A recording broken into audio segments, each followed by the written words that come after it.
Hello students, कैसे हैं आप सब। होप्स आप बहुत अच्छे होंगे और आपकी तैयारी बहुत अच्छी चल रही होगी। हाँ जी बेटा, आज के मैंने इस वीडियो में जो रिकॉर्ड कराया है वो कराया है AS 22। सबसे ज्यादा बच्चे की डिमांड थी इस बार कि सर AS 22 की रिवीजन वीडियो डाल दो।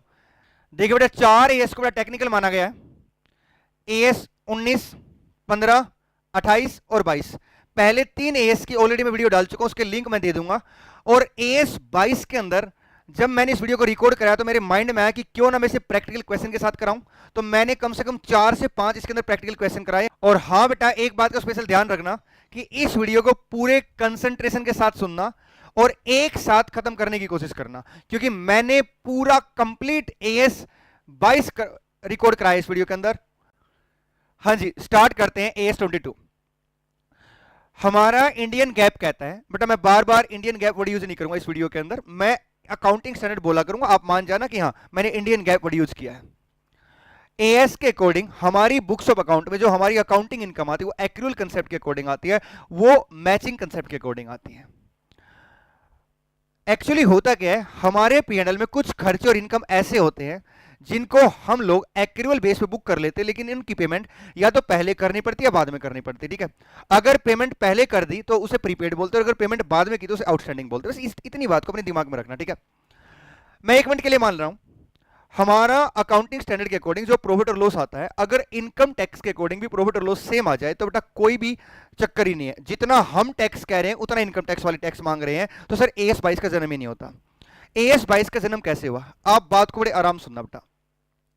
अगर मैं कोई इनकम कमाता हूं तो मैं अगर इनकम कमाता हूं तो कायदे से उसके ऊपर टैक्स मेरे को देना चाहिए। ठीक है, अब इनकम टैक्स वाले जब अपने अकॉर्डिंग प्रॉफिट और लॉस बनाते हैं तो वो हमारी कुछ इनकम को इनकम नहीं मानते, मतलब इनकम को इनकम नहीं मानते या कुछ खर्चे को खर्चा नहीं मानते। और कुछ इनकम और खर्चे ऐसे हैं जिसको हम कहते भैया ये इनकम और खर्चा आज है, वो कहते ना भैया ना, ये इनकम खर्चा बाद का है। या हम कहते हैं कि ये इनकम और खर्चा बाद का, वो कहते आज का है। ठीक है, आप बेटा बिल्कुल आराम से समझना। अगर खुदा ना खास्ता मान लो मेरी अकाउंटिंग इनकम और टैक्सेबल इनकम बिल्कुल सेम है तो there is no concept of defer tax. ठीक है, अकाउंटिंग इनकम और टैक्सेबल इनकम अलग है। ठीक है, अब अकाउंटिंग इनकम और टैक्सेबल इनकम अलग होने से क्या हुआ, मैं अगर हिंदुस्तान में काम करूंगा तो भारत सरकार मेरे से टैक्स लेगी, और भारत सरकार जो मेरे से टैक्स लेगी वो उसके according to income tax act लेगी। ठीक है, इनकम टैक्स एक्ट के अकॉर्डिंग मेरे को टैक्स देना पड़ेगा, मैं उसे डिनाई नहीं कर सकता। इसका मतलब जब मैं भारत सरकार को टैक्स पे करके आता हूं तो मैं ये देखता हूं कि क्या भारत सरकार को जो मैंने टैक्स पे किया है वो टैक्स मेरे टैक्स से अलग है या सेम है। अगर वो टैक्स मेरी अकाउंटिंग इनकम के अकॉर्डिंग है तो AS 22 का कहीं जन्म ही नहीं होगा। ठीक है, अगर मेरी अकाउंटिंग इनकम और टैक्सेबल इनकम अलग होने की वजह से मेरे को टैक्स कम या ज्यादा देना पड़ा तो मैं ये देखूंगा कि उसके रीजन क्या है। अब वो रीजन कुछ खर्चे या इनकम को लेके होते हैं। इनकम टैक्स वाले के और हमारे अगर विचार सेम है, इनकम टैक्स वालों के और हमारे अगर किसी खर्चे या इनकम को लेके विचार सेम है और उसमें वक्त का गैप है, टाइम का गैप है, थोड़ा ऐसे डिफरेंस को हम बोलते हैं टाइमिंग डिफरेंस। और अगर इनकम टैक्स के और हमारे विचार बिल्कुल अलग है, मैं कहता हूं खर्चा, इनकम टैक्स वाले मना कहते हैं, मैं कहता हूं इनकम, इनकम टैक्स वाले मना करते हैं, मैं कहता हूं सब कोई इनकम नहीं, इनकम टैक्स वाले कहते हैं नहीं आपकी इनकम मानी जाएगी।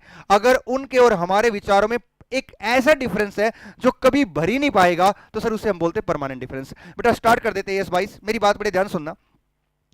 सर सबसे पहले आपने कुछ नहीं करना, गिन के 3 स्टेप अप्लाई करने। पहला step, identify the difference between accounting income and taxable income.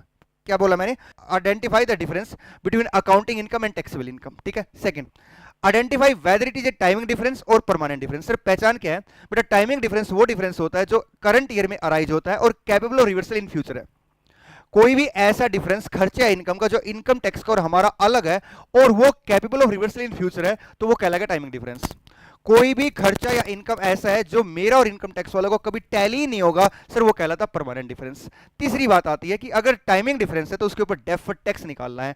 तो सर सबसे मुद्दे की बात आती है डेफर्ड टैक्स असेट बनेगा लायबिलिटी बनेगा। बेटा देखिए there are various concept, various way to find out कि भैया असेट बनेगा लायबिलिटी बनेगा। मैं हर एक उस स्टेप का, हर एक उस कंसेप्ट का रिस्पेक्ट करता हूं, हर एक उस वे का रिस्पेक्ट करता हूं जो आपने पढ़ रखा है। लेकिन बेटा मैं आपको एक श्योरिटी दे रहा हूं कि जो मैंने एक डिफरेंस को आइडेंटिफाई करके ये पता लगाना है कि असेट है या लायबिलिटी है। बेटा मैं जो आज आपको 2 लाइन में बताने जाऊंगा, प्लीज उसको अपने दिमाग में फिट कर लेना, और उसके बाद सर आप एएस 22 में कभी अटकोगे नहीं। अगर आप लोगों को बेटा, कुछ बच्चे आप में से जो मेरे से आईपीसीसी में पढ़े होंगे, तो कैश फ्लो का चैप्टर या अमल कमीशन का चैप्टर मैं बिल्कुल दावे के साथ कराता हूं। मैं कहता हूं बेटा मेरे साथ कंसेप्ट वाइज चलना, आपको अगले 10-20 साल रिवाइज करने की जरूरत भी नहीं पड़ेगी। तो एएस 22 में सर अगली 5 मिनट के अंदर जो बोलने वाला बेटा, अपने दिमाग में एक बार कंसेप्ट डाल लेना। कंसेप्ट आ गया सर, एएस 22 खत्म। बेटा एएस 22 एक ऐसा एएस है जिसमें पूरा दिन लगा दो, 1 महीना लगा दो, 1 घंटा लगा दो, अगर एक बार कंसेप्ट पकड़ में आ गया बेटा, तो उसके बाद एएस 22 में कभी मार नहीं खाओगे। सर देखिए सिंपल सी बात सुनना, आइडेंटिफाई करो डिफरेंस, पहला स्टेप कर लिया। दूसरा टाइमिंग डिफरेंस या permanent difference, sir timing difference.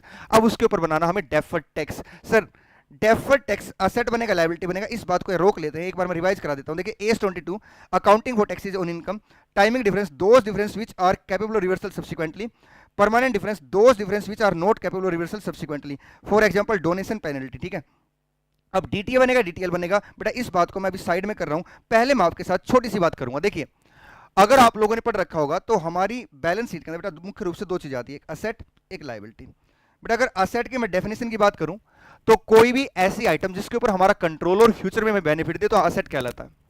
कोई भी ऐसी आइटम जिसके ऊपर हमारा कंट्रोल और फ्यूचर में बेनिफिट दे तो वो असेट कहलाता है। और कोई भी ऐसी आइटम जो हमें फ्यूचर में ऑब्लिगेशन देगी उसे हम लायबिलिटी बोलते हैं।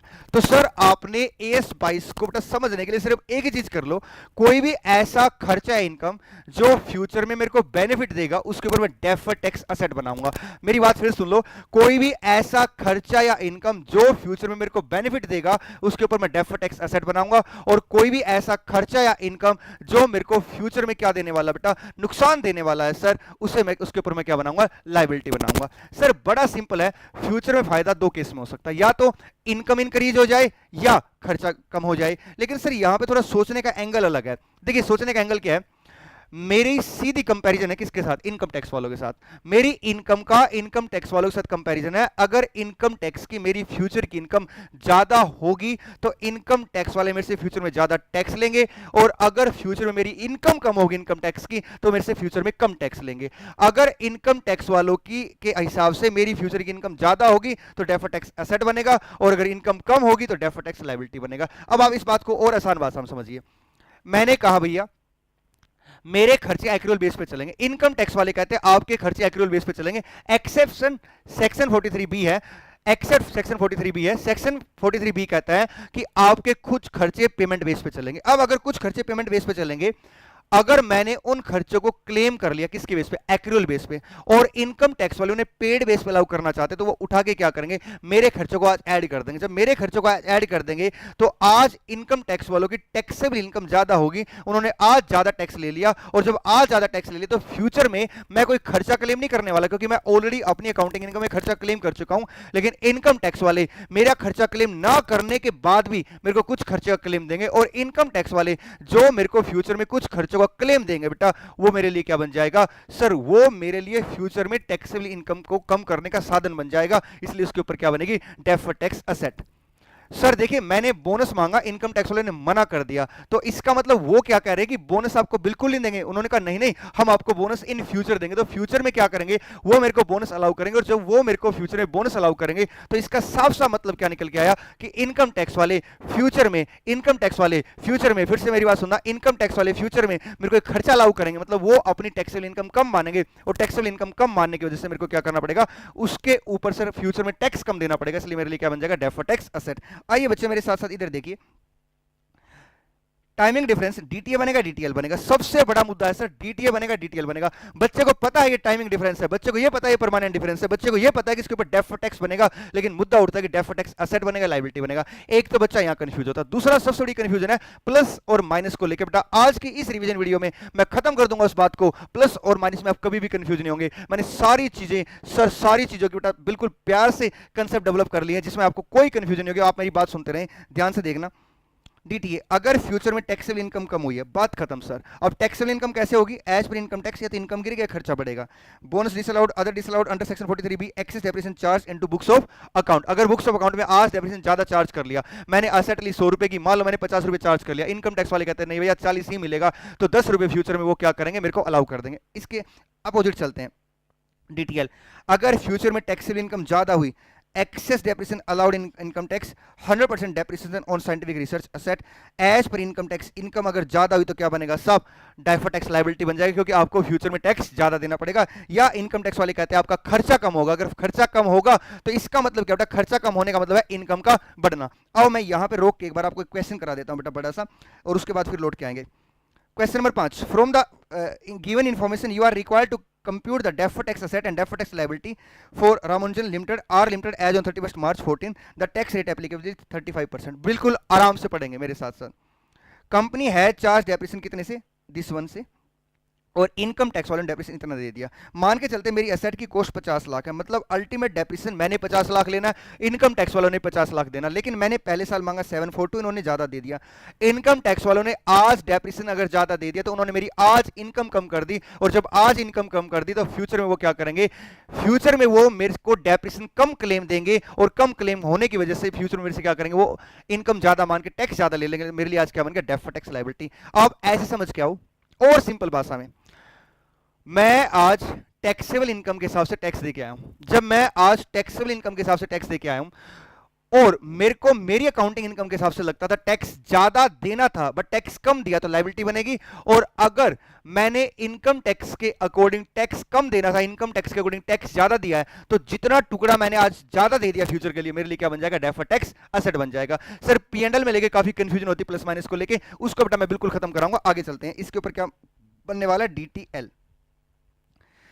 The company has made provision for doubtful debts. बेटा इसको परमानेंट डिफरेंस मान लिया था सजेस्टेड का जब आंसर आया था, लेकिन ये परमानेंट डिफरेंस नहीं, टाइमिंग डिफरेंस है, क्योंकि डाउटफुल डेट्स को मैंने आज अलाउ करा लिया, इनकम टैक्स लोन डिसअलाउ कर दिया। फ्यूचर में अगर ये पैसा डूब गया तो मैं इसे बैड डेब्ट के अगेंस्ट एडजस्ट कर दूंगा, मैं बैड डेब्ट को पीएनएल में नहीं डालूंगा, लेकिन इनकम टैक्स वाले बैड डेब्ट अलाउ कर देंगे। या दूसरा, अगर फ्यूचर में ये पैसा पूरा आ भी गया तो इनकम टैक्स वाले कुछ नहीं करने वाले, मैं इसे रिवर्सल मान के अपनी इनकम मानूंगा, मेरी अकाउंटिंग इनकम बढ़ेगी, बट टैक्सेबल इनकम ना बढ़ने की वजह से टैक्स मेरे को कम देना पड़ेगा, जिसकी वजह से क्या बनेगा, डेफर्ड टैक्स असेट बनेगा। तो asset, the company has debited share issue expenses of this one which will be available for deduction under the income tax from the next year. Income tax वाले अगले साल अलाउ करेंगे, मतलब income tax वाले जब अगले साल अलाउ करेंगे तो फ्यूचर में इनकम टैक्स वाले मेरी क्या बढ़ाने वाले, मेरी टैक्सेबल इनकम को बढ़ाने वाले नहीं, बल्कि टैक्सेबल इनकम को कम करने वाले हैं, मेरा खर्चा बढ़ाने वाले, असेट बनेगी। ठीक है, आगे देखिए बेटा ध्यान से। उसके बाद देखिए क्या कहता है वो, उसके बाद वो लिखता है साहब, the expenses of 784,500 has been charge to PNL account which are disallowed under the income tax act. बेटा डिसअलाउड इनकम टैक्स एक्ट में इसकी दो जम्पशन बन सकती है, एक तो परमानेंट है, दूसरा फ्यूचर में अलाउ करेंगे। बेस्ट ऑप्शन क्या है, बेस्ट ऑप्शन है कि इनकम टैक्स वाले ने कुछ नहीं कहा, इसका मतलब हम मान के चलेंगे कि वो हमेशा इसे डिसअलाउ ही करेंगे, तो ये परमानेंट डिफरेंस बन गया। The company has made donation, बेटा डोनेशन क्या बन गया, परमानेंट डिफरेंस। हाँ सर, इस पे एक इशू आता है, कई बच्चे क्वेरी पूछते हैं कि सर 2 लाख का 1 लाख इनकम टैक्स वाले ने अलाउ कर दिया तो 1 लाख परमानेंट डिफरेंस बना। बेटा मेरी बात ध्यान सुन ले, अकाउंटिंग इनकम और टैक्सेबल इनकम का वो डिफरेंस जो आज इस साल पैदा हुआ है सर, उस वो एलिजिबल है डेफर्ड टैक्स के लिए ना। तो सर एक बात बताओ, अगर 2 लाख में से 1 लाख इनकम टैक्स वालों ने आज अलाउ कर दिया है तो सर इसका मतलब ये डिफरेंस पैदा ही नहीं हुआ। डिफरेंस पैदा कब होगा, जब क्लोजिंग ऑफ द डेट पे मेरी टैक्सेबल इनकम और अकाउंटिंग इनकम अलग अलग है तो डिफरेंस पैदा होगा। ठीक है, आगे चलते बेटा। अब कुछ मुद्दे उठते हैं, रिकॉग्निशन कैसे करेंगे अभी बात करेंगे। ठीक है, देखिए सर मेरी बात सुनना ध्यान से, रिकॉग्निशन को लेके इशू उठा। सर क्या इशू उठा, मेरी बात सुनो बेटा ध्यान से, मैं एक छोटा सा एग्जांपल लेता हूं। मेरी इनकम 1 लाख की थी, अकाउंटिंग इनकम, इनकम टैक्स वालों ने उठा के उसे 1,20,000 की कर दिया। मैंने उनसे पूछा भैया तुमने टैक्सेबल इनकम मेरी 1,20,000 क्यों कर दिया। उन्होंने कहा 20,000 का बोनस ऐसा है जो आपको क्या मिलेगा, 20,000 का बोनस ऐसा जो आपको फ्यूचर में अलाउ होगा। तो हमने कहा अच्छा 30% के हिसाब से हमारा टैक्स 36,000 बनता है। हाँ जी, अगर मैं अपने P&L को टी फॉर्म में बना के देखूँ तो मैंने इनकम मानी 1 लाख और इनकम टैक्स वालों ने 36,000 का टैक्स मांगा। जब इनकम टैक्स वाले ने 36,000 का टैक्स मांगा तो मैंने 6,000 का टैक्स सर एक ऐसा टैक्स पे कर दिया जिसका फ्यूचर में बेनिफिट मिलेगा। तो ये 6,000 मैं यहाँ लिख दूंगा डीटीए के नाम से, और जब मैं इसे डीटीए के नाम से लिखूंगा बेटा तो यहाँ पे एक प्रॉब्लम आ गई। प्रॉब्लम पता क्या आ गई, प्रॉब्लम ये आ गई कि इसने मेरी अकाउंटिंग इनकम बढ़ा दी है। ठीक है, और अगर मान लो ये डीटीएल की आइटम होती तो मेरी अकाउंटिंग इनकम कम कर देता। सर डीटीएल में कोई प्रॉब्लम नहीं, क्योंकि प्रूडेंट नॉर्म के अकॉर्डिंग आप फ्यूचर की लायबिलिटी बुक कर सकते हो, लेकिन प्रूडेंट नॉर्म के अकॉर्डिंग सर आप कोई भी ऐसी आइटम बुक नहीं कर सकते जिससे आपकी इनकम इंक्रीज हो। तो प्रूडेंट नॉर्म को आपको फॉलो करना पड़ेगा। मतलब सर, मतलब बेटा ये है कि AS 22 में अगर आप क्या बुक करना चाहते हो, AS 22 में अगर आप DTA या DTL बुक करना चाहते हैं तो आपको कुछ प्रोविजन और फॉलो करने पड़ेंगे। सबसे पहले मेरी बात ध्यान से सुन लो, DTL के लिए कोई प्रोविजन नहीं है। DTA के लिए सर, DTA के लिए आपको क्या करना पड़ेगा बेटा, कुछ पैरामीटर से होके गुजरना पड़ेगा। ठीक है, वो पैरामीटर क्या क्या आओ मैं आपको बताता हूं। सर मेरी बात सुनो ध्यान से ना, 1 मिनट के लिए आप बिल्कुल आराम से आंसर देंगे। आपने ये बताना कि डेफर्ड टैक्स असेट बनेगा लायबिलिटी बनेगा। सर जब भी आप घर पे रिवाइज करो और कोई भी आइटम पढ़ो और ये देखो कि इसके ऊपर डेफर्ड टैक्स असेट बनेगा लायबिलिटी बनेगा, मेरे बच्चे मेरी बात फिर से सुनो ध्यान से, अगर आप घर पे पढ़ो और कोई भी चीज पे देखो कि डेफर्ड टैक्स असेट बनेगा लायबिलिटी बनेगा, क्विक आंसर एकदम मत देना, मन में सोचना और ये देखना कि फ्यूचर में क्या इंपैक्ट पड़ने वाला। ठीक है, आपको पता होगा इनकम टैक्स के अकॉर्डिंग आप अपने लॉस को कुछ सालों तक कैरी फॉरवर्ड कर सकते हो, लेकिन बुक्स ऑफ अकाउंट में ऐसा कोई कंसेप्ट नहीं है। एक बात। दूसरी बात, अगर इनकम टैक्स में आपकी टैक्सेबल इनकम इतनी नहीं है कि वो डेप्रिसिएशन क्लेम कर सको, तो वो डेप्रिसिएशन आप कैरी फॉरवर्ड कर सकते हो, उसका नाम होता है unabsorbed depreciation. But books of account में ऐसा कोई कंसेप्ट नहीं है। तो मेरा आपसे क्वेश्चन ये कि अगर इनकम टैक्स के अकॉर्डिंग कुछ लॉस को कैरी फॉरवर्ड किया या आपका कोई भी अनएब्जॉर्ब्ड डेप्रिसिएशन है, तो उसके ऊपर डीटीए बनेगा या डीटीएल बनेगा? सोच के बताओ बेटा। सर इसके ऊपर डीटीए बनेगा, क्यों? क्योंकि फ्यूचर में ये इनकम टैक्स में टैक्सेबल इनकम के अगेंस्ट एडजस्ट हो जाएगा, और जब ये टैक्सेबल इनकम के अगेंस्ट एडजस्ट हो जाएगा तो हमारी टैक्सेबल इनकम गिर जाएगी, और हमारी टैक्सेबल इनकम गिरने की वजह से, आप मेरी बात सुनना बेटा ध्यान से, हमारी टैक्सेबल इनकम गिरने की वजह से, बोलो बेटा क्या बोला है, टैक्सेबल इनकम को गिरने की वजह से सर हमें फ्यूचर में टैक्स कम देना पड़ेगा, इसलिए डीटीए बनेगा। अब मेरी बात सुनो ध्यान से ना, एएस 22 कहता है कि आप डेफर्ड टैक्स एसेट तभी रिकॉर्ड कर पाओगे जब आप प्रूडेंट नॉर्म फॉलो कर लोगे। प्रूडेंट नॉर्म के लिए वो क्या कहता है, देखिए, DTL recognition without fulfil any condition, DTA को रिकॉर्ड करेंगे फुलफिल सर्टेन कंडीशन। अगर एंटिटी के पास क्या सर अनएब्जॉर्ब डेप्रिसिएशन और कैरी फॉरवर्ड लॉस नहीं है तो कुछ नहीं करना, आपने पैरा 15 फॉलो करना, और पैरा 15 कहता है साहब there should be reasonable certainty that sufficient future taxable income will available against which such DTA can be realise. आराम से समझो बेटा, अगर आपने आज डीटीए रिकॉर्ड कर लिया तो डीटीए इसलिए रिकॉर्ड हुआ होगा क्योंकि आपने कुछ खर्चे आज डिसअलाउ कर लिए। जब आपने कुछ खर्चे आज डिसअलाउ कर लिए इनकम टैक्स वाले, तो वो फ्यूचर में अलाउ तभी तो करेंगे जब उसके अगेंस्ट आपके पास टैक्सेबल इनकम होगी।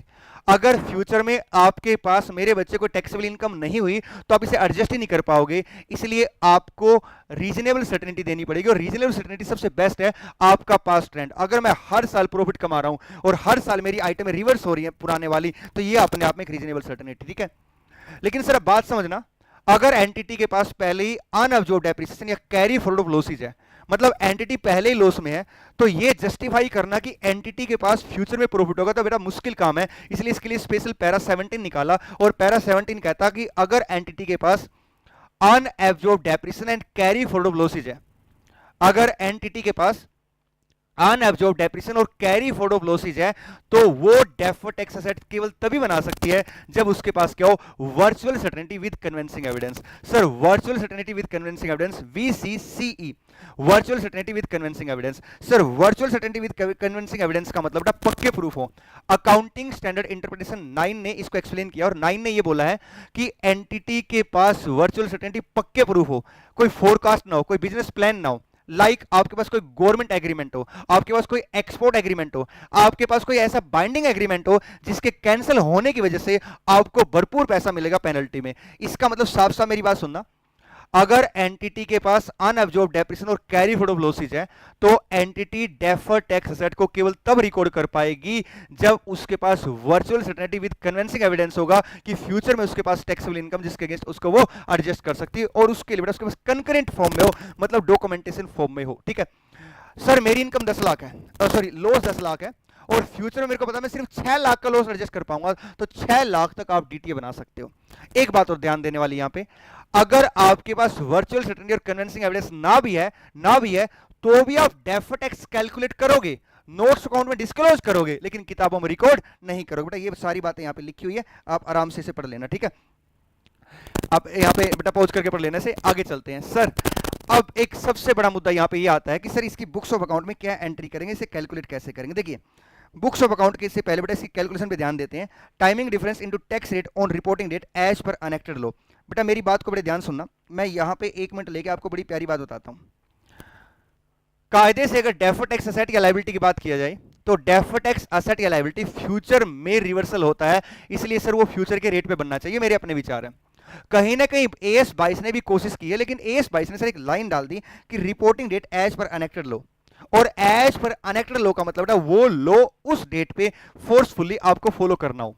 हमारे हिंदुस्तान में पता दिक्कत क्या आती है, हिंदुस्तान में दिक्कत ये आती है कि अगर मैं 18-19 की बात करूं तो 18-19 में जो बजट आएगा उसमें रेट 19-20 का आ जाएगा। कायदे से डेफर्ड टैक्स के लिए आपको 19-20 का रेट लेना चाहिए, लेकिन सर एक प्रॉब्लम यहां पे यह आ जाती है कि आपका बजट जो पास होता है वो अप्रैल में जाके पास होता है, इसलिए बेटा आपको 18-19 का रेट ही डेफर्ड टैक्स के लिए लेना पड़ेगा। ठीक है, अब डेफर्ड टैक्स के लिए सर एक दो बातें हो रहा है। डेफर्ड टैक्स जो है वो करंट ईयर की आइटम है या क्लोजिंग आइटम है? बेटा ध्यान से सुन ले, वो क्लोजिंग आइटम है, उसमें से ओपनिंग आइटम माइनस होती है और फिर करंट ईयर का निकलता है। सर कैसे? बेटा हो सकता है मेरे पास कुछ सालों का क्यूमुलेटिव बैलेंस और डेप्रिसिएशन का, कुछ सालों के अलाउंस और डिसअलाउंस एक्सपेंसेस या इनकम हो, तो वो एक्सपेंसेस इनकम या डेप्रिसिएशन बेटा हमेशा मैं क्लोजिंग रेट पे लूंगा, उसकी कैलकुलेशन करूंगा और उसमें से ओपनिंग माइनस कर दूंगा। ठीक है, मैं प्रॉपर इसका फॉर्मेट भी दिखाऊंगा और आपको कुछ प्रैक्टिकल क्वेश्चन भी कराऊंगा, जैसा कि मैंने इस वीडियो में शुरू में प्रॉमिस किया था। ठीक, आगे चलते हैं।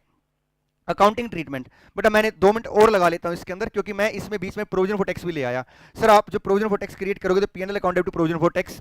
सर प्रोविजन फॉर टैक्स को कई लोग सोचते हैं फ्यूचर की आइटम, बेटा वो करंट ईयर की आइटम होती है एज पर AS29, क्योंकि आप पास्ट इवेंट कर चुके होते हो, और ये बात मैंने बड़ी डिटेल में एक्सप्लेन करके AS29 की वीडियो में, वो उसका लिंक मैं नीचे डाल दूंगा। ठीक है सर, जब आपकी टैक्स लायबिलिटी इनकम टैक्स वाले कंफर्म कर देते हैं तो आप प्रोविजन फॉर टैक्स को टैक्स लायबिलिटी में कन्वर्ट करते हो, और जो भी डिफरेंस आता है प्रोविजन फॉर टैक्स और टैक्स लायबिलिटी के अंदर, बेटा वो आपका टैक्स फॉर अर्लियर ईयर आ जाएगा। ठीक है, अब जो भी आपका टैक्स आया सर, आपको वो क्या करना है, एडवांस टैक्स के साथ एडजस्ट करना, और जो भी डिफरेंस आएगा वो बैंक में चला जाएगा। अब मुद्दा होता है डेफर्ड टैक्स को कैसे दिखाएंगे। बेटा डेफर्ड टैक्स को जब आप पीएनएल के अंदर दिखाओगे तो एसपीएल बेटा मैंने जानबूझ के यहाँ पे रख रखा है, अभी इसको भरा नहीं, मैं आपके सामने भरूंगा। यहाँ पे आएगा मेरा पीबीटी, पीबीटी के बाद फिर आएगा टैक्स एक्सपेंसेस। देखिए टैक्स एक्सपेंसेस का जो पहला पार्ट है वो आएगा करंट ईयर प्रोविजन, और करंट ईयर प्रोविजन का मतलब है जो एज पर इनकम टैक्स आपने देना है। अब सबसे ज्यादा बच्चों को कंफ्यूजन होती है यहाँ पे डेफर्ड टैक्स को लेके कि वो प्लस होगा या माइनस होगा। बेटा मेरी बात को बड़े ध्यान सुनना, इसकी नेचर है इनकम, इसकी नेचर है खर्चा। अब आप डेफर्ड टैक्स की नेचर पता कर लो, अगर डेफर्ड टैक्स की नेचर खर्चा है तो यहां प्लस हो जाएगा, और अगर इनकम है तो माइनस हो जाएगा। सर नेचर का कैसे पता लगेगा? अगर आज असेट क्रिएट हुई है मतलब आपकी इनकम बढ़ गई है, इनकम बढ़ गई तो यहां माइनस हो जाएगा, और अगर आज लायबिलिटी क्रिएट हुई है तो यहां पे क्या आएगा, प्लस आएगा। और अगर आपने इस साल असेट का रिवर्सल किया है तो आपके लिए खर्चा बन चुका होगा, और अगर आपने लायबिलिटी का रिवर्सल किया तो इसके लिए क्या बन चुका होगा, इनकम बन चुका होगा। बेटा मेरी बात फिर से सुने ध्यान से, यहां पे सबसे बड़ी गलती बच्चा करता है कि प्लस करे या माइनस करे। बेटा हम प्लस माइनस की दुनिया को बिल्कुल पूरी तरह खत्म करने वाले, हम आपको बोलने वाले यहाँ पे ना तो लायबिलिटी लिखो ना असेट, सिर्फ डेफर्ड टैक्स लिखो। जो भी करना आपने वो क्या करो, सब आपको इस वर्किंग में करना। बेटा किस में करना, इस वर्किंग में करना। मैं अभी वर्किंग पे लेके जाऊंगा आपको, पहले मेरी बात को फिर से सुन लो ध्यान से। डेफर्ड टैक्स हमेशा क्लोजिंग बैलेंस कैलकुलेट होगा, उसमें से हम क्या करेंगे, ओपनिंग बैलेंस को माइनस कर देंगे, और जब हम ओपनिंग बैलेंस को माइनस करेंगे बेटा तो वो करंट ईयर का डेफर्ड टैक्स आ जाएगा। डेफर्ड टैक्स में कई बच्चे रट्टा मार के चलते हैं कि असेट को हमेशा प्लस रखना है और लायबिलिटी को हमेशा माइनस रखना। बेटा ऐसा कुछ भी नहीं है, हमने इसका एक बड़ा प्यारा तरीका निकाला है कि असेट और लायबिलिटी को प्लस रखना है माइनस रखना। और मैं ये बात बता देता हूं आपको, एक छोटी सी बात और बता देता हूं उससे पहले कि डेफर्ड टैक्स हमेशा बेटा क्लोजिंग बैलेंस निकलता है, और डेफर्ड टैक्स नेट करके दिखाया जाता है। हालांकि नेटिंग ऑफ का कंसेप्ट सेम लगेगा जो हमारी फंडामेंटल एजम्पशन के अकॉर्डिंग या आपके शेड्यूल 3 के अकॉर्डिंग जो नेट ऑफ के रूल है। नेट ऑफ का रूल पता क्या होता है, असेट और लायबिलिटी एक ही पार्टी से और दोनों party willing to do deal हो, बेटा नेट करने में इंटरेस्टेड हो, क्योंकि हमारा डेफर्ड टैक्स इनकम टैक्स वालों के साथ बनता है, और अगर डेफर्ड टैक्स बेटा इंडिया के लॉ के बाहर बनेगा तो फिर वो नेट नहीं होगा। लेकिन उस लेवल के क्वेश्चन आपके एग्जाम में जनरली कम आते हैं, इसलिए बेटा आप यहाँ पे क्या करोगे, नेट करके दिखाओगे। अब मुद्दे की बात करते हैं कि सर डेफर्ड टैक्स की कैलकुलेशन कैसे करेंगे। आओ मेरे साथ साथ फॉर्मेट पे चलते हैं। कहाँ चलते हैं, फॉर्मेट पे। हाँ जी बेटा, अब स्टार्ट करते हैं फॉर्मेट कि हम डेफर्ड टैक्स को कैसे कैलकुलेट करें। जैसे मैंने पहले आपको बताया कि डेफर्ड टैक्स हमेशा पहले क्लोजिंग बैलेंस कैलकुलेट होगा, उसमें से हम ओपनिंग बैलेंस माइनस कर दें। बच्चा यहाँ पे गलती क्या करता है कि वो प्लस और माइनस की दुनिया में खो जाता है। बेटा उसके लिए मैंने बहुत सिंपल फंडा निकाला है, आप कुछ मत करो, एक बार टाइमिंग डिफरेंस आइडेंटिफाई करो और ये देखो कि क्या उससे फ्यूचर में फायदा हो रहा है नुकसान हो रहा है। अगर उससे फ्यूचर में फायदा हो रहा है तो आपके लिए एसेट है, अगर फ्यूचर में नुकसान हो रहा है तो आपके लिए क्या लायबिलिटी है। और जो भी ज्यादा है, मैंने वर्ड क्या बोला, जो भी ज्यादा है, अगर आपको लगता है कि फ्यूचर में हमें फायदा होने वाला है और फायदे वाली आइटम ज्यादा है तो आप क्या बुक कर लो बेटा, उस केस में आप उस केस में असेट बुक करोगे और प्लस रखोगे डेफर्ड टैक्स असेट को। अगर आपको लगता है फ्यूचर में नुकसान होने वाला है तो उस केस में आप डीटीएल को प्लस में रखेंगे। किस में रखेंगे, प्लस में। आपको मैं एग्जांपल देता हूं, जितने भी क्वेश्चन ऐसे हैं जो डेप्रिसिएशन वाले हैं उन सब में सबसे पहले क्या होता है बेटा, उन सब में डीटीएल बनता है। और डीटीएल बनने की वजह से सर हम लोग कई बार गलती क्या करते हैं कि डीटीएल को प्लस में रखते हैं और डीटीएल को माइनस में रखते हैं, जिससे प्लस माइनस में कंफ्यूजन हो जाती है। इसलिए बेटा क्या करेंगे, आप डीटीएल के आइटम को प्लस में रखेंगे। आइए फॉर्मेट देखिए क्या कहता है। Statement showing closing balance of deferred tax and amount of deferred tax. Sir मैंने ना असेट लिखा ना लायबिलिटी लिखा, ये फॉर्मेट दोनों जगह आ जाएगा, ट्रांसफर इनटू पीएनएल अकाउंट। यहाँ प्लस माइनस में कंफ्यूज मत होना, मतलब अगर असेट के आइटम ज्यादा तो उसे प्लस में रखना, और अगर लायबिलिटी के आइटम ज्यादा है तो उसे प्लस में रखना। ओपनिंग टाइमिंग डिफरेंस ले लो प्लस एडिशन, यह तो टाइमिंग डिफरेंस होता है जो करंट ईयर में अराइज होता है। मैं आपको ऐसे बोलता हूँ, मेरी बात सुनो, ओपनिंग टाइमिंग डिफरेंस वो जो पिछली बार का था, एडिशन का मतलब होता है वो टाइमिंग डिफरेंस जो करंट ईयर में अराइज होता है। डजेंट मैटर कि वो पॉजिटिव है या नेगेटिव है, कोई भी ऐसा टाइमिंग डिफरेंस जो करंट ईयर में अराइज हुआ बेटा वो हमेशा का एडिशन होगा, और कोई भी टाइमिंग डिफरेंस जो करंट ईयर में रिवर्स हुआ है सर वो क्या होगा, वो डिलीशन में आएगा।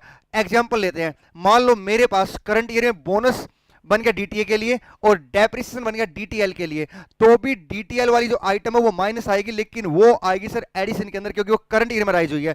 लेकिन अगर कोई ओपनिंग रिवर्सल हुआ तो वो आएगा डिलीशन के अंदर। उसके बाद क्या आएगा, क्लोजिंग टाइमिंग डिफरेंस मल्टीप्लाई कर दें किसी टैक्स रेट से, क्या निकल के आ जाएगा, क्लोजिंग डेफर्ड टैक्स असेट या लायबिलिटी, उसमें से ओपनिंग माइनस कर दें बेटा क्या आ जाएगा, करंट ईयर का आ जाएगा। और करंट ईयर का मैं फिर से बोल देता हूं, पीएनएल में लेके जाएंगे आप, अगर वो असेट बनी है तो वो इनकम है, लाइबिलिटी बनी है तो वो लॉस है, असेट का रिवर्सल लॉस है, और अगर लाइबिलिटी का रिवर्सल है तो आपके लिए क्या बन जाएगी, सब इनकम बन जाएगी। चले आगे।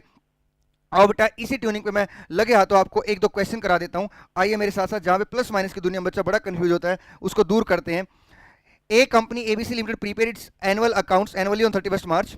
आपको मैं एक रिक्वेस्ट करूंगा बेटा कि आप, अगर आपको लगता है कि ये वाला क्वेश्चन मैं स्पीड में पढ़ रहा हूं, तो आप पॉज करके इस क्वेश्चन को पहले पूरा पढ़ लेना, फिर मेरे साथ आंसर करना, आपको आंसर अच्छे समझ में आएगा। देखिए, on 1 April X1 it purchase a machine eight A cost rupees 1,50,000। The machine has a useful life of 3 years and expected scrap value कितनी है, 0। मतलब अगर एक्सपेक्टेड स्क्रैप वैल्यू 0 है तो हम असेट को अगले 3 साल में एसएलएम से क्या करेंगे, डेप्रिसिएशन लगाएंगे। Although it is eligible for a 100% first year depreciation allowance for tax purpose, हालांकि इनकम टैक्स वालों ने 100% डेप्रिसिएशन दे दिया।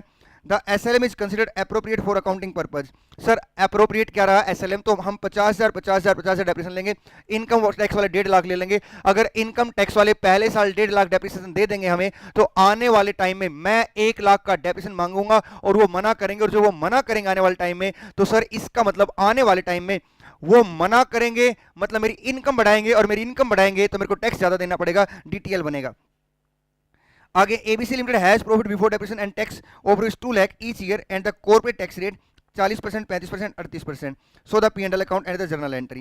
बेटा मेरी बात सुनिए ध्यान से, यहाँ पे मैंने पीएनएल अकाउंट बना दिया है, ये मेरी इनकम आ गई 2 लाख 2 लाख 2 लाख, उसके बाद बेटा 50,000 50,000 मैंने डेप्रिसिएशन ले लिया, 1.5 लाख मेरी अकाउंटिंग इनकम आ गई। अब मैं निकालता हूँ अपनी टैक्सेबल इनकम। टैक्सेबल इनकम में सारा डेप्रिसिएशन पहले साल अलाउ हो जाएगा, तो 50,000 2 लाख 2 लाख, ये मेरा करंट ईयर का प्रोविजन आ गया। ध्यान से देखना, ये जो 1.5 लाख 1.5 लाख 1.5 लाख है, ये इनकम को रिप्रेजेंट करता है, करंट ईयर का प्रोविजन किसको रिप्रेजेंट करता है, एक्सपेंसेस को, इसलिए क्या हो जाएगा, माइनस हो जाएगा। अब आते हैं डीटी और डीटीएल के ऊपर। डीटीए डीटीएल में टाइमिंग डिफरेंस देखो, सबसे पहले 1 लाख का एडिशन हुआ फर्स्ट ईयर में, इधर आ जाइए बेटा, calculation of deferred tax liability, opening timing difference, addition हुआ 1 लाख का, एडिशन का मतलब है वो टाइमिंग डिफरेंस जो करंट ईयर में अराइज हुआ है। उसके बाद बेटा क्या आएगा, closing timing difference into tax rate. Sir closing DTL आ जाएगा minus opening DTL, DTL created और रिवर्स, अगर डीटीएल बना है तो मेरे लिए खर्चा है, और यहाँ पे सर मैं खर्चे को माइनस दिखा रहा हूं, तो ये भी किस में आ जाएगा, माइनस में आ जाएगा। आगे चलते बेटा, सेकंड ईयर में 50,000 का रिवर्सल होने के बाद कितना आएगा, 17,500। सर ये 35% या 40% है, 5% का क्या हुआ होगा बेटा, मैं आपको क्रॉस टैली करा सकता हूँ कि जो आइटम मेरे पास पहले 40% की थे वो 35% की होगी, उसका इफेक्ट आ चुका होगा। 50,000 रुपये अगर आप 5% देखो तो 2,500 का इफेक्ट यहाँ पे आ चुका होगा, ठीक है। इसलिए हमेशा डेफर्ड टैक्स पहले क्या निकलता, क्लोजिंग निकलता है, जिसमें जो ओपनिंग घटाया जाता है और फिर वो जो डिफरेंस होता है वो जाता है पीएनएल अकाउंट के अंदर। सेम थर्ड ईयर में आ जाएगा, और ये दोनों हम ये लोग क्या करेंगे यहाँ पे प्लस कर देंगे, क्योंकि रिवर्सल ऑफ डीटीएल है, और रिवर्सल ऑफ डीटीएल हमेशा क्या होता है, मेरे लिए इनकम होती है। चलिए बेटा आगे चलते हैं। उसके बाद सर क्वेश्चन नंबर 2 पे आते हैं। अगर किसी भी क्वेश्चन में आपके टाइमिंग डिफरेंस हर साल अराइज और हर साल डिलीशन हो रहे हो, तो मैं हमेशा बच्चे को एडवाइस करता हूं बेटा टाइमिंग डिफरेंस के लिए आप अलग से एक सीट बना ले। मैं क्वेश्चन नंबर 2 में समझाता हूं आपको। देखिए क्वेश्चन नंबर 2 में क्या लिखता है, Omega limited in working on different projects which are likely to be completed within 3 years period, it recognise revenue from these contract on percentage of completion method. बेटा हम लोग अपने बुक्स ऑफ अकाउंट में percentage के base पे लेते हैं। मैं फिर से कह रहा हूं कि बच्चों पॉज करके एक बार क्वेश्चन पढ़ लेना, ठीक है। हालांकि मैं क्वेश्चन पूरा पढ़ रहा हूं, लेकिन मैं स्पीड में पढ़ूंगा। फॉर फाइनेंशियल स्टेटमेंट ड्यूरिंग 6, 7, 8, क्योंकि इस टाइम बेटा बिल्कुल टाइम नहीं है, हमारे एग्जाम बिल्कुल नजदीक आ चुके हैं। 11 लाख 16 लाख और 21 lakh. However for income tax purpose it adopt completed contract method, और उसके हिसाब से कितना 18 लाख 7 लाख और 23 लाख। आपने इनकम टैक्स रेट 35% लेना है, डेफर्ड टैक्स निकालना है। तो देखिए मैंने पहले साल इनकम मानी 11 लाख, इनकम टैक्स वाले कहते हैं आपकी इनकम 4 लाख है। अगर मेरी इनकम आज 11 लाख है और इनकम टैक्स वाले 7 लाख कहते हैं, तो ओवरऑल एक ना एक दिन जब कॉन्ट्रैक्ट खत्म होगा तो मेरी इनकम और इनकम टैक्स के अकॉर्डिंग इनकम बिल्कुल सेम रहेगी। जब हमारी अकाउंटिंग इनकम और टैक्सेबल इनकम सेम रहेगी, तो अगर डिफरेंस है तो ये डिफरेंस टाइमिंग डिफरेंस, क्योंकि हम लोगों ने इनकम को डिनाई नहीं किया, ना ही इनकम टैक्स वाले इनकम को डिनाई किया, सिर्फ हमारा और इनकम टैक्स का विचारों में गैप है, और वो विचारों में गैप किसका, वक्त को लेके गैप है। सर विचार अलग नहीं है, बल्कि विचारों में गैप नहीं, मैं कहूंगा विचार सेम है लेकिन वक्त अलग है, और वक्त अलग होने की वजह से इसके ऊपर क्या बनेगा, डेफर्ड टैक्स बनेगा। क्या बनेगा, डेफर्ड टैक्स। अब मुद्दा उठता है कि असेट बनेगी लायबिलिटी बनेगी। देखिए सर, मैं कहता हूं मेरी इनकम 11 लाख, इनकम टैक्स वाले कहते हैं 7 लाख, इसका मतलब फ्यूचर में वो मेरी इनकम को 4 लाख से बढ़ा देंगे, तो फ्यूचर में जब इनकम बढ़ाएंगे तो वो क्या करेंगे, टैक्स लेंगे, और फ्यूचर में जब टैक्स लेंगे तो क्या बनेगा मेरे लिए, डीटीएल। बट मैं फिर से रिक्वेस्ट करना चाहूंगा कि बिल्कुल आराम से अपने दिमाग को पोज करके हमेशा सोचना फ्यूचर में क्या होने वाला। अगर फ्यूचर में फायदा होने वाला तो डीटीए बनेगा, और अगर फ्यूचर में नुकसान होने वाला तो क्या बनेगा, डीटीएल बनेगा। तो इस केस में पहले साल कितने का डिफरेंस आएगा, 4 लाख का, फिर डिफरेंस बेटा 2 लाख का रिवर्सल होगा, फिर 2 लाख का रिवर्सल होगा। देखिए मैंने उसकी प्रॉपर वर्किंग कर रखी। देखिए साहब, क्वेश्चन नंबर 2 में calculation of timing difference, accounting income taxable income, तो अराइज हुई 4 लाख से, रिवर्सल हुई 2 लाख से, तो एडिशन पहले साल कितने का, 4 लाख का, हर साल 2 लाख का रिवर्सल है, तो सर इसके हिसाब से आप क्या निकाल लेंगे, डीटीएल निकाल लेंगे। अब बेटा क्वेश्चन नंबर 3 और करा देता हूँ, लगे हाथ तो ना।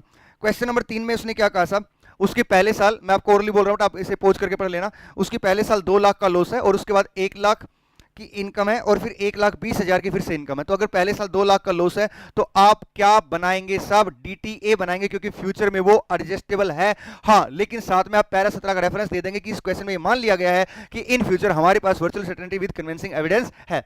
तो आप क्या करेंगे, 2 लाख पे डीटीए बनाएंगे। अब डीटीए बेटा क्या बन गया आपके लिए, इनकम बन गया, तो इसको क्या करेंगे, प्लस करके दिखा देंगे, क्योंकि आपने यहाँ पे ये लॉस है, लॉस को माइनस करके दिखा रखा। अगले साल इसका रिवर्सल कर देंगे, उससे अगले साल जब आप रिवर्सल करने जाओगे बेटा, तो आपको 1 लाख का मैक्सिमम टाइमिंग डिफरेंस एडजस्ट होगा, बाकी आपको इनकम टैक्स देना पड़ेगा, क्योंकि अगले साल इनकम कितनी है, 1,20 की। मैं आपको बताता हूँ, 2 लाख का पहले साल लॉस है, सेकंड ईयर में 1 लाख का लॉस एडजस्ट हो जाएगा, और थर्ड ईयर में फिर से 1 लाख का लॉस एडजस्ट हो जाएगा। चले आगे जी सर।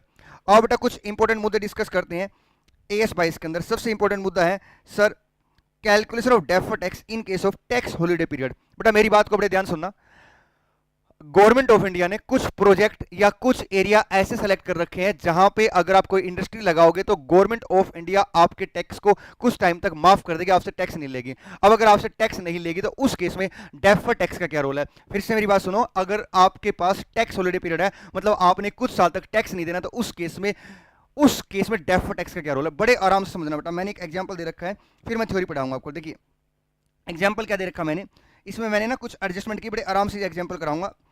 पहले साल टैक्स हॉलिडे पीरियड है, पहले 5 साल तक, मैं मान के चल रहा हूं पहले 5 साल तक, ठीक, 5 ईयर है टैक्स हॉलिडे पीरियड, ठीक। पहले साल मेरी अकाउंटिंग इनकम 1 लाख आई है, इनकम टैक्स वालों ने बोनस डिसअलाउ कर दिया। अब अगर इनकम टैक्स वाले बोनस डिसअलाउ कर रहे हैं तो मैं नाच रहा हूं, वो कह रहे भैया क्या बात कर रहे हो, हम आपका बोनस डिसअलाउ कर रहे हो, आप नाच रहे हो। मैंने कहा क्या फर्क पड़ता है, आप हो रहे पूरे हिंदुस्तान की इनकम मेरी मान के तब भी ले लो, मेरे को तब भी कोई फर्क नहीं पड़ेगा। क्यों, क्योंकि मेरे को टैक्स नहीं देना। इसका मतलब मेरे को टैक्स नहीं देना तो मेरा करंट ईयर का प्रोविजन 0 आ जाएगा। अब मेरी बात को बड़े ध्यान सुनना, अगर इसका रिवर्सल सेकंड ईयर में होता है तो सेकंड ईयर में मेरे को कोई टैक्स नहीं देना। अगर मेरे को सेकंड ईयर में भी कोई टैक्स नहीं देना तो इसका मतलब अगर कोई भी टाइमिंग डिफरेंस अराइज होता है ड्यूरिंग टैक्स हॉलिडे पीरियड और उसका रिवर्सल भी होता है ड्यूरिंग टैक्स हॉलिडे पीरियड, तो उस केस में वो एलिजिबल नहीं है डेफर्ड टैक्स के लिए, क्योंकि उसकी कोई रेलिवेंसी नहीं है। आज मैं अगर असेट क्रिएट कर भी दूंगा तो उस असेट की कोई रेलिवेंसी नहीं, क्योंकि रियल में मेरे को फायदा नहीं मिलने वाला। मैं घर आया, मेरे कंपनी का डायरेक्टर पूछता है, मान लो मैं अकाउंटेंट हूं, डायरेक्टर कहता है अरे कैसी कैसी बात कर रहा अकाउंटेंट साहब, 6,000 रुपए का आप डीटीए बुक करो। मैं कहता हूं डायरेक्टर साहब इसका यूज नहीं, क्योंकि अगले साल फिर मेरे को कोई टैक्स नहीं देना। इसका मतलब अगर कोई भी टाइमिंग डिफरेंस, चाहे वो असेट वाला या लाइबिलिटी वाला, अगर अराइज होता है ड्यूरिंग टैक्स हॉलिडे पीरियड, तो उस केस में बेटा वो एलिजिबल नहीं है, किसके लिए, डेफर्ड टैक्स के लिए। अब देखिए ध्यान से, अगर इसी क्वेश्चन में मैं मान के चलता हूं ईयर 1 के बाद रिवर्सल है 6th ईयर में, अगर 6th ईयर में रिवर्सल है तो 6th ईयर में मेरे को टैक्स देना पड़ा 24,000 रुपए। अगर 24,000 रुपए टैक्स देना पड़ा, लेकिन मेरा इफेक्टिव टैक्स रेट कितना, 30%। अगर मेरा टैक्स रेट 30% है तो उस केस में मेरे को क्या करना पड़ेगा सब, उस केस में जो मैंने ये 6,000 रुपए हैं, नहीं ऐसे बोलता हूं, उस केस में क्या करना पड़ेगा, उस केस में मेरे को चेक करना पड़ेगा कि क्या मेरे पास कोई असेट या लायबिलिटी है। तो मैं चेक करूंगा पहले साल में, तो पहले साल में जब मैं ये देखूंगा कि इसका रिवर्सल अगर कब है, अगर इसका रिवर्सल टैक्स हॉलिडे पीरियड के बाद है तो वो मेरे लिए एलिजिबल हो जाएगा, क्योंकि वो मेरे को क्या दे देगा, फायदा दे देगा। तो देखिए बेटा ध्यान से, मैंने डेफर्ड टैक्स एसेट क्रिएट करके 6000, उस केस में 6000 का मेरे को फायदा हो जाएगा, और ये 6000 का नुकसान मैं कब बुक कर लूंगा, रिवर्सल कर लूंगा, कब जाके डीटीए रिवर्सल कर लूंगा 6th ईयर में जाके। अगर आपने जितने मेरे क्वेश्चन पीएनएल के देखे, मैंने डेफर्ड टैक्स बोला पीएनएल में, कभी भी एसेट या लायबिलिटी नहीं बोला, बल्कि उसे रीड किया कि वो एसेट है या लायबिलिटी है। फिर से मेरी बात सुनो बेटा ध्यान से, टैक्स हॉलिडे पीरियड में अगर कोई भी टाइमिंग डिफरेंस अराइज होता है और उसका रिवर्सल भी टैक्स हॉलिडे पीरियड में होता है, तो वो हमारे डेफर्ड टैक्स के लिए बिल्कुल कोई भी रेलिवेंसी नहीं है उसकी, क्योंकि उससे कोई इंपैक्ट नहीं पड़ेगा। लेकिन अगर उसका रिवर्सल टैक्स हॉलिडे पीरियड के बाद होता है तो उसका फायदा या नुकसान हमें टैक्स हॉलिडे पीरियड के बाद मिलेगा, लेकिन उस फायदे या नुकसान का जन्म कब हो चुका है, टैक्स हॉलिडे पीरियड के दौरान हो चुका है। इसलिए मेरी बात को बेटा ध्यान सुनना, मैंने बोला है reversal of timing difference check करो साहब। सबसे पहले ना डेफर्ड टैक्स असेट या लायबिलिटी बनाने के लिए ड्यूरिंग टैक्स हॉलिडे पीरियड में क्या चेक करेंगे आप, reversal of timing difference check करेंगे। अगर वो कैपेबल ऑफ रिवर्सल है ड्यूरिंग टैक्स हॉलिडे पीरियड तो उस केस में not relevant for DTA DTL, और अगर वो पोस्ट टैक्स हॉलिडे पीरियड है तो रेलिवेंट है। अब सर रेलिवेंट है, मैंने आगे लिखा for reversal apply FIFO method. Sir इसका क्या मतलब है बेटा, इसके लिए मैं क्वेश्चन कराता हूं, उसमें डिस्कस करते हैं, आओ मेरे साथ साथ। क्वेश्चन नंबर कौन सा डिस्कस कर रहे बेटा, मैं क्वेश्चन नंबर 7 डिस्कस कर रहा हूं, बड़े ध्यान सुनना साहब। Milton limited is a full tax free enterprise for the first 10 years of its existence. बेटा वो पहले 10 साल तक टैक्स फ्री है, and is in the second year of its operation. अभी वो अपने ऑपरेशन के सेकंड ईयर में। Depreciation timing difference resulting in deferred tax liability in year 1 and 2 200 and 400 respectively. बेटा मेरी बात ध्यान सुनेंगे, उसके पास डिफरेंस आ गया, टाइमिंग डिफरेंस, लायबिलिटी वाला आ गया पहले 2 साल में। पहले साल में आया है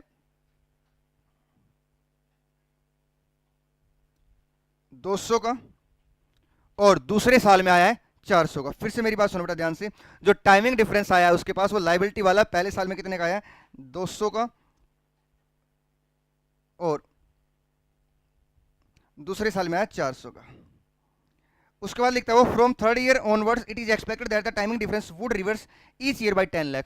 थर्ड ईयर से लेके हर साल कितने का रिवर्सल होगा, 10 का। अगर हर साल 10 का रिवर्सल होगा तो टोटल 10 ईयर्स का टैक्स हॉलिडे पीरियड है, तो थर्ड ईयर से लेके 10th ईयर तक अगर कोई भी रिवर्सल है तो रेलिवेंट नहीं डेफर्ड टैक्स के लिए। क्यों? क्योंकि उसमें कोई भी फायदा या नुकसान नहीं है। तो थर्ड ईयर से लेके अगर मैं 10 ईयर तक की बात करूं तो 8 साल हो गए। अगर 10 का रिवर्सल है तो 80 का रिवर्सल रेलिवेंट नहीं है।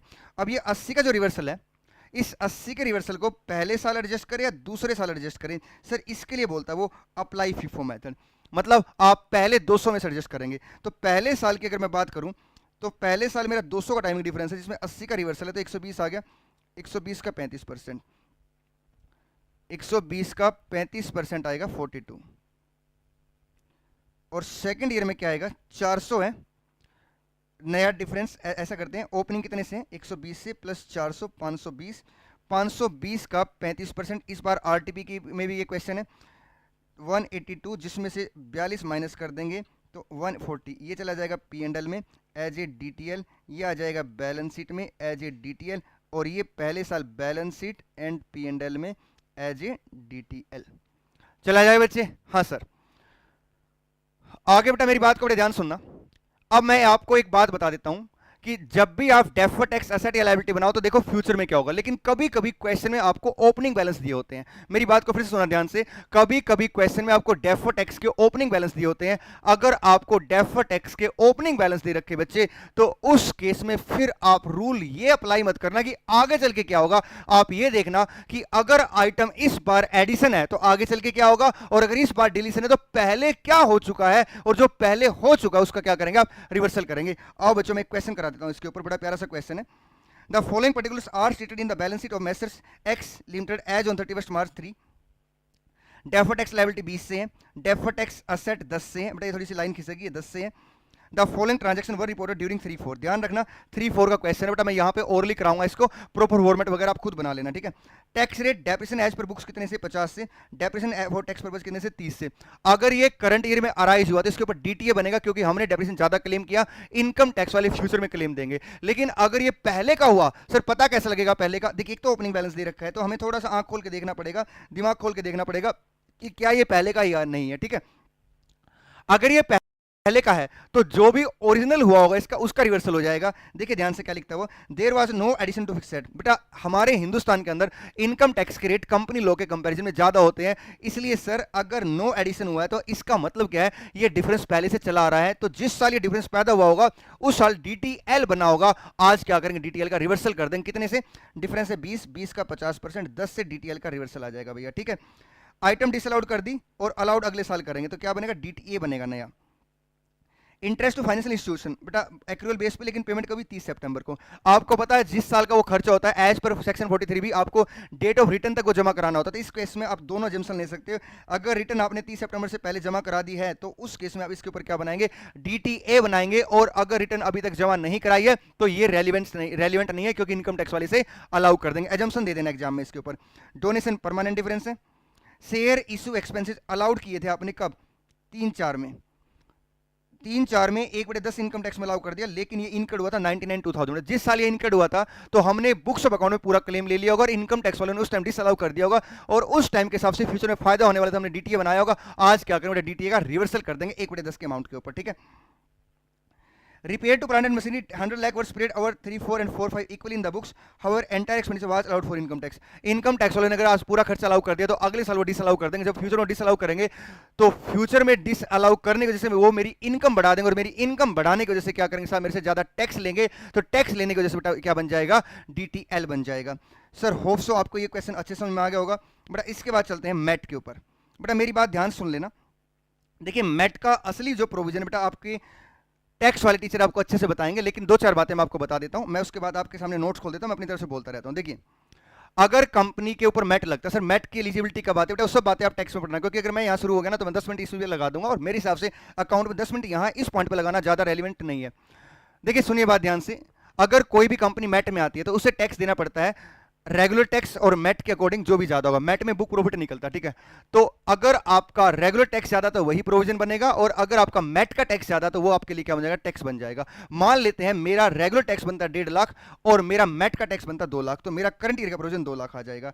अब सर इनकम टैक्स वालों से बात की कि भैया आप तो हर बार ज्यादा लोगे, उन्होंने कहा नहीं, अगर आपका हर बार मैट ज्यादा तो मैट लेंगे, लेकिन अगर आपका मैट ज्यादा इस साल है और आगे चल के आपका रेगुलर टैक्स कम है तो आप इस 50,000 को एडजस्ट कर सकते हो, that is called MAT credit. अब अगर मैट क्रेडिट है तो इस पॉइंट पे आइए आप, if company has MAT credit, तो उस केस में बेटा अगर करंट ईयर का रेगुलर टैक्स ज्यादा है तो उस केस में आप जितना आपका रेगुलर टैक्स ज्यादा होगा, जैसे मान लो अगले साल मेरा रेगुलर टैक्स बना 3 लाख, मेरा मैट का टैक्स बना 2,80,000, तो मैं 20,000 का फायदा उठा सकता हूं, लेकिन ऑलरेडी मेरे पास मैट क्रेडिट हो। तो यहां पे क्या लिखा गया साहब, regular tax in excess of tax under MAT और balance of MAT credit entitle receivable. ठीक है सर, अब मुद्दा उठता है कि डेफर टैक्स का क्या रोल है यहां पे।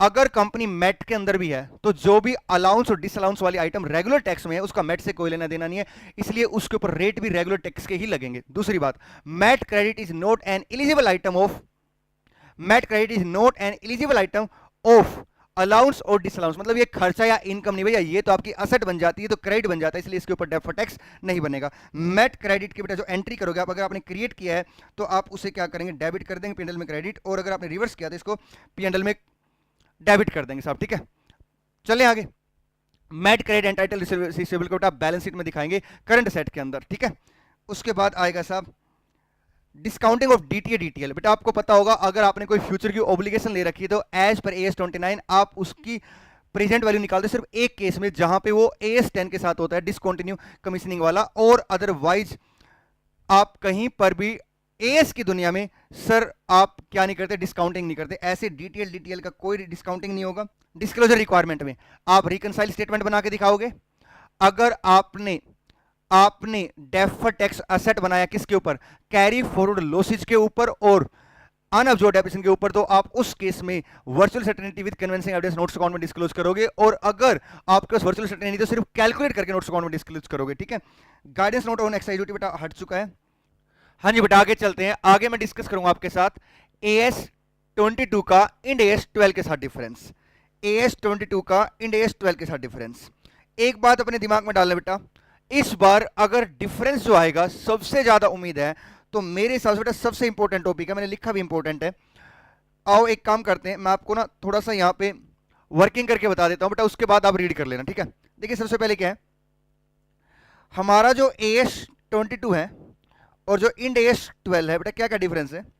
हम लोग हमेशा P&L अकाउंट के अप्रोच पे चलते हैं, मतलब जो भी आइटम हमारी P&L में अलाउंस और डिसअलाउंस वाली होती है हम उसके बेस पे चलते हैं, इंड एस बैलेंस शीट के बेस पे चलता है। अगर मैं मोटे तौर पे बात करूं तो कुछ प्रॉफिट और लॉस ऐसे होते हैं जिसका रूट P&L नहीं होता लेकिन बैलेंस शीट होता है, और अगर उसका रूट बैलेंस शीट है तो उसका प्रॉफिट और लॉस भी आपको क्या करना पड़ेगा? बैलेंस शीट में रिकॉर्ड करना पड़ेगा। और जब आप उसका प्रॉफिट और लॉस बैलेंस शीट में रिकॉर्ड करोगे तो उसके ऊपर आप क्या बनाओगे? सब डेफर्ड टैक्स बनाओगे, ठीक है।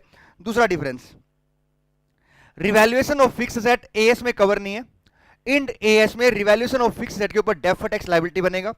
थर्ड, बेटा जो टैक्स हॉलिडे पीरियड के लिए हमें इंस्ट्रक्शन दी गई है, यहां इंस्ट्रक्शन दे रखी है, इंड एएस में ऐसी कोई इंस्ट्रक्शन नहीं है। फोर्थ, जब आप डेफर्ड टैक्स एसेट बनाते हो अनएब्जॉर्ब डेप्रिसिएशन और कैरी फॉरवर्ड ऑफ लॉसेस के केस में, तो उस केस में आपको virtual certainty with convincing evidence देना पड़ता है, लेकिन यहां पे बेटा रीजनेबल सर्टेनिटी ही देनी पड़ती है। मतलब जो सर्टेनिटी आप नॉर्मली डीटीए में बुक करते हो वही सर्टेनिटी आपको यहां पे भी डिस्क्लोज करनी पड़ेगी, मतलब वही सर्टेनिटी आपको फॉलो करनी पड़ेगी। Sir disclosure requirement Ind AS की दुनिया में एएस के कंपैरिजन में ज्यादा दे रखा है। डिस्क्लोजर रिक्वायरमेंट इंड एएस की दुनिया में एएस के कंपैरिजन में ज्यादा दे रखा है। एक एक करके पढ़ लेते हैं। Approach, balance sheet approach, income approach, DTA unabsorbed depreciation और carry forward of losses, same criteria, लेकिन यहां पे बेटा क्या है? Virtual certainty supported by convincing evidence. Sir third point अभी कराता हूं, डीटीए डीटीएल रिवैल्यूएशन करा दिया, गाइडेंस बेटा डेफर्ड टैक्स हॉलिडे पीरियड के बारे में बता दिया, डिस्क्लोजर रिक्वायरमेंट बता दिया। हाँ जी, एक्चुअली क्या है, जो ये थर्ड पॉइंट है मैं आपको एक छोटी सी बात बता देता हूं बेटा। जितनी भी प्रेजेंटेशन होती है फाइनेंशियल स्टेटमेंट की, फाइनेंशियल स्टेटमेंट के जो डिस्क्लोजर होते हैं हमारे यहाँ पे शेड्यूल 3 के अंदर होते हैं, लेकिन इंड एएस में इंड एएस 1 में दे रखे हैं। इसलिए वो कह रहा साहब कि जो डीटीए डीटीएल वो बैलेंस शीट में दिखाया जाएगा, किसके अकॉर्डिंग? इंड एएस 1 के अकॉर्डिंग। लेकिन यहाँ पे सर हालांकि शेड्यूल 3 में भी, लेकिन एएस 22 ने भी लिख रखा है कि डीटीए डीटीएल ऐसे ऐसे दिखाया जाएगा। मैं इस बात को फिर से रिपीट कर रहा हूँ, एएस 22 डीटीए डीटीएल को बैलेंस शीट में कैसे दिखाया जाएगा ये बताता है, इंड एएस 12 नहीं बताता, जबकि उसकी जगह कौन बताता है? इंड एएस 1 बताता है। और बेटा इसी के साथ खत्म होता है as 22 with Ind AS 12। Thank you so much, all the best, God bless you. और हाँ ध्यान रखना बेटा, इस टाइम जितना पढ़ोगे उतना ही काम आएगा। Thank you so much.